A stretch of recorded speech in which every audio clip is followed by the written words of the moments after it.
The Church's Year of Grace by Pius Parsch. You can read more about the great feast of the Church by purchasing Beretta Books' reprint of Pius Parsch's The Church's Year of Grace. You can find this and many other fine Catholic books, sacramentals, vestments, and more from BerettaBooks.com. July 2nd, the Visitation. My soul magnifies the Lord. Part 2, Holy Mass, Salve. Alongside texts common to Marian Masses, there are certain prayers that are proper. Praising Mary, we enter the house of the Lord. A 4th century Christian poet, Sedulius, has supplied the words with which we praise her. The orations are the same as on the feast of Mary's birth. Her divine motherhood marks the beginning of our salvation. May today's feast increase our inner peace. Under the guise of bridal love, the reading pictures the dignity of Mary's divine motherhood and her love toward Jesus. Her journey through the hill country of Judea is described poetically in the verse, "Ah, here my beloved is coming, leaping over the hills, bounding over the ridges." The Gospel relates the same historical event in simple prose. Quote, "Mary arose and went with haste into the hill country, into a city of Judah." In the holy sacrifice, we share the good fortune of God's blessed bride and become like to her. For the Lord visits us as he visited the Baptist and Elizabeth, granting grace and enlightenment. At the offertory, we chant a beautiful hymn of praise to the Mother of God. You bore the Creator of all things. You gave birth to him who made you while remaining a virgin forever. Upon leaving his mother's womb, Christ did not violate her virginal integrity. Rather, he sanctified it.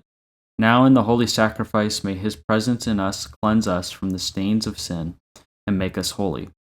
At the communion, we become like the Mother of God. We praise her body because it carried the Son of the Eternal Father, and are not unaware of the identical thing that we are doing. May the food of heaven be a means of salvation for the twofold life within us, the bodily and the spiritual. Part 5, the Magnificat. Today's feast occasioned the composition of the Magnificat, one of the Church's finest and most highly esteemed thanksgiving hymns. The Magnificat is the hymn chanted by the Blessed Virgin in thanksgiving for the privilege of becoming the Mother of God, and for God's goodness in redeeming mankind. To understand this prayer more perfectly, it would help if we visualized ourselves present at the great hour in which it was first uttered. Mary had received the message from an angel. She was to be the mother of the Son of God. She cannot fully understand that great grace and has no one to whom she can pour out her bursting heart. She goes out into the hill country of Judea to visit her cousin Elizabeth, who was favored with a somewhat similar blessing. Divinely enlightened, Elizabeth greeted and received Mary as the mother of her God. Now Mary can no longer restrain the lofty emotions within her soul. She gives vent to a heart overflowing with gratitude. She prays the Magnificat. She thanks God for the great dignity that has come to her and for the redemption that it brings to men. Her song falls into 3 strophes. First strophe, A, gratitude for the graces and honor bestowed upon her, and B, praise of God's power, holiness, and mercy. Second strophe, praise of God's rule over mankind, how he acts toward the humble and the proud. And finally, the third strophe, the fulfillment of the messianic prophecies. First strophe, with a joyous heart I magnify the Lord. Why? Because he has conferred upon me, a lowly, unworthy servant, an unparalleled grace, the dignity of divine motherhood. The effects of this grace distinguish me from all mankind. And God the Almighty and Merciful One has elevated me to the heights. My selection, which inaugurated the work of redemption, is the greatest act of divine power. Thereby is revealed his holiness, his horror for sin, and his unbounded mercy towards sinful men. Second strophe. After enumerating God's attributes, Mary passes from the consideration of her own selection to the divine plan of salvation, and in the second strophe develops the essential characteristics of predestination in the economy of salvation.